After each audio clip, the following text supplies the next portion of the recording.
Olá, eu sou Carlos Santana e hoje eu vou analisar o clássico O Poderoso Chefão.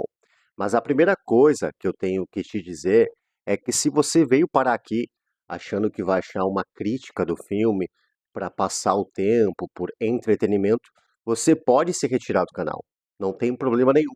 O objetivo desse vídeo aqui é fazer uma análise profunda que você possa de fato avançar nos seus conhecimentos sobre cinema.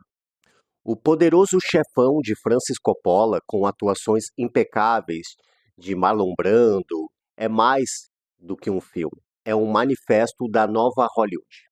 A nova Hollywood, se a gente for comparar com o Brasil, seria uma espécie de cinema marginal, né? Porque ambos movimentos, tanto a nova Hollywood como o cinema marginal, eles rompem com aquele cinema vigente que as pessoas já estavam saturadas de assistir. Lá em Hollywood, as pessoas estavam saturadas das mesmas histórias, daqueles filmes bilionários com orçamentos gigantescos, não é? É claro que nesse sentido não dá para comparar Nova Hollywood com o cinema marginal, porque mesmo um filme de baixo orçamento para Nova Hollywood é um orçamento muito alto. Para vocês terem uma ideia, o Poderoso Chefão, ele teve um orçamento de 6 milhões de dólares, o que era muito pouco comparado aos filmes que habitualmente eram feitos na época. Mas ele conseguiu arrecadar quase 250 milhões de bilheteria. Então, os cinemas que inovam, os cinemas mais experimentais, eles também podem estar associados ao sucesso de bilheteria, né? Não só o Poderoso Chefão, mas o Tubarão, do Steven Spielberg, também tiveram grandes ressonâncias de bilheteria, não é? Então, a nova Hollywood, ela tenta romper com esse padrão vigente e tenta mostrar o lado negro, o lado podre dos Estados Unidos. É exatamente por isso que esse filme aborda a questão dos gangsters, da máfia que havia nos Estados Unidos. Esse filme, ele é muito conhecido pelo seu roteiro, até mais do que a direção, ou seja, pela história. Uma história muito interessante, muito persuasiva, que envolve máfia, violência e etc. Mas o objetivo aqui da minha análise é mostrar que o que faz a força desse filme não é a história. Porque quantos filmes com histórias incríveis nós temos por aí que não são interessantes, que não são bons. A força desse filme está no modo como as qualidades cinematográficas, não é? O som, a montagem, a edição, a atuação, tudo isso envolve essa história e dá um poder para essa história. É a linguagem cinematográfica do filme que traz o poder dele. E é nesse sentido que eu vou analisar o filme. E o que significa exatamente dizer que é a linguagem cinematográfica que vai produzir sentido para o filme? Bom, nada ali está por acaso. Se nós pensarmos as primeiras cenas, não é? Ou as primeiras cenas ali dentro do escritório, né? No casamento da filha do Don Corleone, em toda aquela festa, e o filme começa com uma cena no escritório, onde várias pessoas vão até ali pedir favores para ele, porque é uma tradição, né, siciliana, de que quando se tem condições, né, no casamento da filha não se nega pedidos para amigas, não é? E a primeira cena é da pessoa que está pedindo para o Corleone. E depois de alguns minutos a gente percebe que o Corleone está ali de costas, uma câmera na nuca dele. Ou seja, temos uma fotografia muito escura, muito obscura, não só nessas primeiras cenas, mas no filme como um todo. A direção de fotografia trabalhou muito a questão da escuridão, e isso não está ali por acaso, isso não é só um apuro estético. Isso tem a ver com dar potencial para a história, porque é justamente para trazer esse mistério, essa ambiguidade do personagem, que é um mafioso, mas ao mesmo tempo está ali disposto para atender pedidos de várias pessoas, justamente no dia do casamento da filha. Ao invés de estar lá comemorando, dançando, ele está atendendo pedidos. Que personagem é esse? Que mistério tem por trás dele, dessa situação, desse próprio filme? Né? Porque até então os filmes hollywoodianos não trabalhavam essa temática. Essa sombra, essa escuridão, ela envolve o mistério não só da cena, não só do personagem, mas do filme como um todo. Então a fotografia do filme, ela também ajuda a potencializar a história, a dar significado para ela. Fotografia não é vista de modo isolado, ela está sempre associada com a história do filme, ou pelo menos deveria estar. Agora vamos pensar a diferença entre a história de um filme e um discurso. Se a gente pensar o Mike, né, o filho do Don Corleone, ele começa o filme afastado da vida do crime.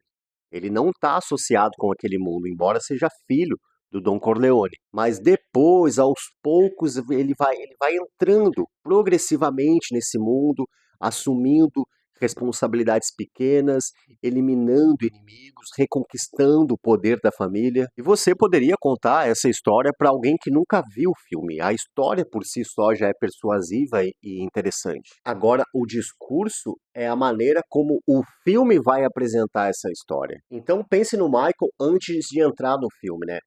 A própria atuação do Robert De Niro, ela tem uma outra expressão, outros gestos, que são relativos, que são associados a alguém que não compactua com esse tipo de crime. Portanto, a linguagem cinematográfica, ela potencializa a história. Então, nós podemos não perceber, mas nós também podemos estar gostando do filme por conta da atuação dos atores também. Talvez mais do que a própria história, né? Como um personagem fica tão neutro, tão indiferente em uma família que toda é ligada à máfia, não é? Isso tem muito a ver com a capacidade do ator também. E essa transformação progressiva, né, ou seja, o modo como o personagem vai entrando no crime, ela também é construída pela linguagem cinematográfica, pelo discurso, e não só pela história. Porque senão poderia ser filmado tudo de maneira neutra. Mas não, tem uma linguagem ali, uma ordem cinematográfica que dá potência para a história. Então a sombra, o enquadramento, os silêncios, os sons, eles são diferentes, direcionados ao Michael antes dele entrar de fato no crime e depois que ele entra. Depois que ele entra, as características próprias do cinema, da linguagem cinematográfica, também se transformam para potencializar a presença dele nessa história. E agora entra Bazin, um importante teórico do cinema, talvez o mais importante, que ele defendia muito um cinema que usasse plano sequência, que usasse profundidade de campo. O Bazin já estava prevendo que cada vez mais os filmes teriam cortes o tempo todo para serem dinâmicos ou pelo menos eles achavam assim que quem estivesse assistindo o filme iria entender o filme como mais real, na medida que esse filme tivesse cortes. E o Bazin achava que não, né? O Bazin entendia que na nossa vida não tem cortes, a nossa vida é um plano sequência infinito. Então, nada mais justo do que o cinema também explorar os planos sequências, explorar as profundidades de campo. E isso aparece muito no filme Poderoso Chefão. Vocês podem perceber que nos filmes atuais nós temos muitas cenas com o fundo desfocado, né, para valorizar o que está ali no primeiro plano. E no Poderoso Chefão não tem nenhuma cena ou muitas poucas cenas em que o fundo é desfocado, porque a profundidade do campo também está dialogando com a cena, também é importante e por vezes pode ter um tom, uma importância ainda maior o que está lá no fundo do campo em relação ao que está na frente. Então esse filme explora muito essa ideia basaniana de plano, sequência, de profundidade de campo, e isso deixa o filme muito bonito e interessante. Então reparem como a nova Hollywood, ela dialoga com outras escolas, né? Porque o Bazin, ele defendia esse tipo de maneira de filmar muito ligada aos filmes franceses da Nouvelle Vague. E a nova Hollywood é o tipo de cinema hollywoodiano que pela primeira vez começa a explorar também o cinema europeu, principalmente a Nouvelle Vague, que era onde o Bazin via e achava que ali era feito de maneira correta essa profundidade de campo, esse plano sequência. Agora vamos trazer outro conceito central, que é o conceito de cinema clássico. E aqui o cinema clássico não é aquele cinema que fica canonizado pelo tempo, que todas as pessoas lembram, que é um filme atemporal, que sempre vai dialogar com o presente. É claro que o Poderoso Chefão também pode ser entendido nessa perspectiva, mas nesse caso, o cinema clássico é uma outra coisa. É aquele filme onde tudo é muito bem costurado, início, meio e fim, é tudo bem articulado. Embora esse filme tenha momentos mais truncados, é uma história que de certo modo é simples, né? Ela vai te levando sem grandes esforços para tentar entender. O que você não entende num dado momento, você passa a entender logo adiante o filme explica, né? Então o cinema clássico é esse filme lógico, onde tudo é encadeado, onde de certa maneira você consegue até intuir né? O que que vai se dar na cena seguinte, né? Como o conflito que você está vendo vai ser resolvido por conta dessa lógica, dessa racionalidade do cinema clássico. Mas, ao mesmo tempo, esse filme também traz aspectos muito fortes de cinema moderno, que é justamente uma oposição ao cinema clássico. E uma das características mais importantes são as ambiguidades dos personagens, principalmente a ambiguidade do personagem principal, né? Então, como eu falei há pouco, lá no início do filme, não é? Ele é um mafioso, tá dando uma festa para a filha, mas está atendendo pedidos, não é? Então, esse personagem não é muito bem definido se ele é bom ou se ele é mau, né? Inclusive, nós podemos pensar figuras que são corretas, políticos, né? Que podem e fazem um mal muito maior do que o Don Corleone. Então, que personagem é esse, né? E esse mistério do personagem, que é característico da fotografia, né, uma fotografia muito escura para trazer esse tom de mistério, é exatamente porque o personagem é misterioso, né? Inclusive, quando ele sofre uma tentativa de assassinato, que ele toma alguns tiros, eu tenho certeza que todo mundo que está assistindo o filme está torcendo para que ele se recupere, para que ele não morra, né? Dado o lado generoso do personagem, né? E é interessante que o personagem ele sofre esse ataque, né? Tentam matar ele porque ele não se associa à máfia ligada ao tráfico de drogas. Ele diz na cena que ele não faz esse tipo de coisa porque isso é muito sujo, né?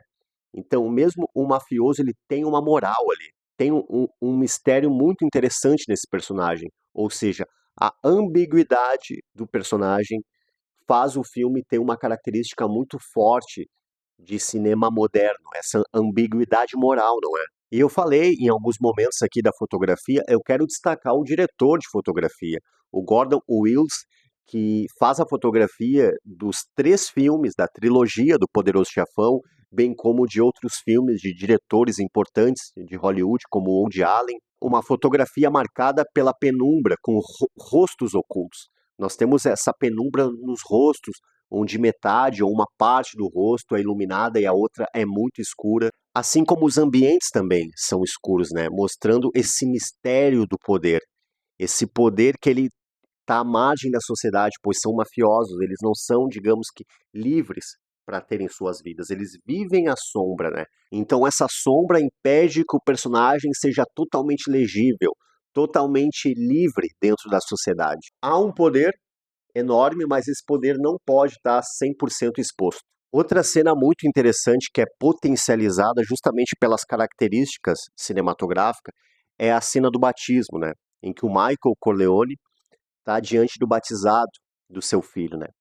E o padre, em vários momentos, pergunta a ele se ele renuncia, né, Satanás. E ele diz que sim, né? E a grande questão não é só o que ele diz, a grande questão é o fato de que ele está ali, né? Ele é um mafioso, mas ele está ali no batizado do filho, né? Arriscando a própria vida, arriscando algum inimigo chegar e matar ele. Mas ele está ali cumprindo um papel que é altamente valorizado pela sociedade, que é o papel de pai. E na medida que ele vai respondendo as perguntas do padre, como renunciar a Satanás, a montagem do filme, né, intercalada, ela mostra cenas, né, de capangas do Michael Corleone matando seus inimigos, né? Então essa ambiguidade do personagem, ela aparece não só pela fotografia, que é algo característico do cinema, mas também pela montagem cinematográfica. Então olha só, os elementos cinematográficos trazendo os mistérios do personagem, trazendo o lado cinema moderno do filme, não é? E essa montagem ela é muito dinâmica. Eu acredito que essa intercalação de cenas, elas devem ter 1 ou 2 segundos e acontece de maneira muito rápida e consistente. E o interessante aqui também é que o poder não é só algo que a pessoa pode possuir. A grande questão não é o poder que o Michael possui. A grande questão é, de certo modo, a autonomia do poder. Ele acha que ele pode viver, como no início do filme, de maneira independente ao mundo do crime, mas o poder exerce um poder sobre ele, né? O poder ele transforma, né? Então olha só que interessante, né? O poder, digamos que ele tem uma autonomia maior do que as próprias pessoas nesse universo. E outro ponto interessante é que o filme não é só uma denúncia à máfia, muito pelo contrário. Digamos que a máfia é o menor dos males, mas o filme mostra como a política está associada ao mundo do crime, né? como as pessoas, né, ditas como corretas estão associadas, como os músicos, né, como a política, como a cultura, como a economia, todos esses aspectos da vida social que são ditos como puros, como honestos, todos fazem parte do mundo do crime, né? E talvez sejam mais letais ainda que a própria máfia, que a própria família Corleone. Então, se você gostou do vídeo, curte, compartilha com os seus amigos e até a próxima.